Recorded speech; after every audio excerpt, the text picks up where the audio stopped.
एक सरप्राईज आणि सगळ्यांच्या पोटात राहिले. कोणी डिस्क्लोज नाही केलं, माझ्या मोठ्या बहिणीने आणि माझ्या मोठ्या मुलीने पण.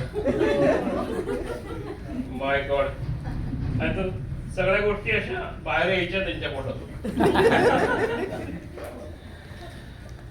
तर 60व्या वाढदिवसानिमित्त तुम्ही सगळे जमले आहात. खूपच आनंदाचा, आश्चर्याचा धक्का बसलाय. आज माझ्या आयुष्याच्या 60व्या वर्षाचा टप्पा गाठताना पाठीमागे वळून जर का बघितलं तर डोळ्यासमोर फक्त संघर्षाचे दिवस आणि त्या संघर्षात मला साथ देणारी माणसं दिसतात. आज मी जो काय आहे तो केवळ तुमच्या प्रेमामुळे आणि विश्वासामुळे. माझी मोठी बहीण माऊली वयाच्या 15व्या वर्षी आईचं छत्र हरपलं. तेव्हा जगायचं कसं हे समजत नाही, पण आमच्या मंदाताईने आईची उणीव भासू दिली नाही. तिने मला पोटच्या मुलासारखं जपलं, सावरलं. त्यानंतर माझी दुसरी बहीण मेघा, जिने आईच्या माघारी साथ दिली, पण 1992च्या त्या भयानक आर्थिक संकटामध्ये ज्या वेळेला मी इथे नोकरीसाठी आलो, नोकरी करता करता बिझनेस चालू केला आणि बिझनेस मध्ये मला मोठा लॉस झाला होता की ज्या वेळेला फायनान्शियल सपोर्ट मला मुंबईत कुठेच मिळत नव्हता आणि मी पुन्हा गावी निघून गेलो होतो. मग अशा परिस्थितीत माझ्या धाकट्या बहिणीने, मेघाने आणि हेमंतरावांनी जी मला साथ देऊन परत मुंबईत आणलं, तर ह्या दोघींच्या ऋणातून मला कधीच मुक्त व्हायचं नाही. माझी पत्नी मानसी, तिचा आधारस्तंभ 1993 पासून आजपर्यंतचा माझा प्रवास या एका व्यक्तीशिवाय पूर्ण होऊ शकला नसता. मी जेव्हा शून्यात होतो तेव्हा तिने माझ्याशी संसार टाकण्यासाठी होकार भरला.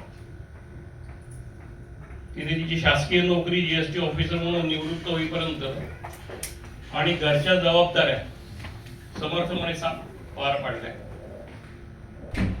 इतक्या समर्थपणे पेलल्या की मला कधीच मागे वळून बघावं लागलं नाही. माझ्या संघर्षात ती फक्त पत्नी नाही तर माझा एक कणा म्हणून उभी राहिली. या सर्व प्रवासात विशेषतः माझ्या सासूबाई विजयलक्ष्मी आणि आप्पांचे आभार मानायचे पाहिजे की त्यांनी माझ्याकडे काहीही नसताना त्यांची मुलगी मला पत्नी म्हणून त्यांनी मला दिली. ज्यावेळी माझ्याकडे स्वतःच काही म्हणाला काहीच नव्हतं, माझी आर्थिक परिस्थिती बेताची होती, तेव्हा माझ्यावरती विश्वास ठेवून त्यांनी त्यांच्या मुलीचा हात दिला. असा विश्वास दाखवायला आजकाल कुठल्याच मुलीचे पॅरेंट्स तयार होणार. आणि माझे बादची कंपनी, रुजू, पुष्कर, अंकिता हे मला मामाने माझे भाऊ आणि बहीण म्हणूनच जास्ती जवळचे आहेत आणि त्यांचा हा विश्वास आणि माया मला नेहमीच ऊर्जा देत आली. आणि माझ्या अंगणी प्राजू, शलू या दोघी तर आयुष्याचा आनंदच आहेत. त्यांची प्रगती, त्यांचं प्रेम हेच माझ्या आयुष्याचं सर्वात मोठं यश आहे. आणि एक बॅग घेऊन बार्शीवरून इथे आलो आणि आता हे एवढं मोठं कुटुंब मी बघतोय. Can't believe. एक बॅग घेऊन मी ऐरोलीला त्या बसमधून उतरलो होतो. कन्स्ट्रक्शन कंपनीने एक क्वार्टर दिली होती आणि आज त्याचा बघा एवढा मोठा एक आधारस्तंभ आणि कुटुंब निर्माण झालंय. आज इथे माझे काका, काकू, भावंड, शिशू काका, किट्टू काका, राधा काकू या सगळ्यांच्या आशीर्वादाने हे घर उभं राहिलेलं. अनंतांना वासुकी, फणी, नागराज आणि मनीषा, गीतावहिनी, सविता, अंजली या सर्वांनी या कुटुंबाचा विणलेला गोफ आज मला खूप सुरक्षित वाटायला लागला. शेवटी इतकंच म्हणेन, आयुष्यात खूप चढउतार आले पण तुमची साथ सुटली नाही. 60 वर्ष कधी सरली कळलंच नाही, कारण प्रत्येक संकटात कोणी ना कोणी मदतीचा हात दिला. तुम्हा सर्वांचे आभार मानायला शब्द अपुरे. फक्त तुमचे आशीर्वाद सदैव पाठीशी आहेत.